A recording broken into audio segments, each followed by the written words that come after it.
د ثور اتمه په افغانستان کې د مجاهدینو د بریا له 14 کلیزې سره برابره ده. په دې ورځ له 14 کلونو مبارزې وروسته خلک او مجاهدین چې د بیلابیلو ګوندونو غړي وتوانېدل چې د 1401 هجري لمریز کال د ثور په اتمه نیټه وروستی کمونیستي رژیم نسکور او واک ترلاسه کړي. په دې تړاو د بلخ ولایت مرستیال والي د اشغالګرو پر وړاندې د افغانانو لاسته راوړنو څخه د ستاینې ترڅنګ د هغو له پایلو څخه یادونه کوي. مردم افغانستان اتفاق و وحدت داشتن،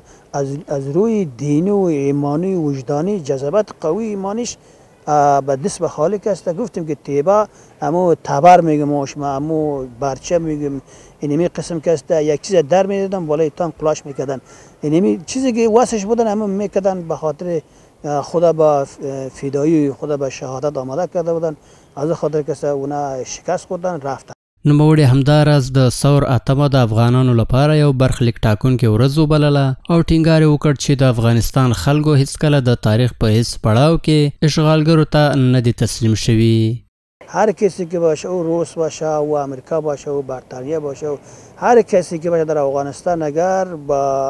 با زور با قوت اگر اونا شیشم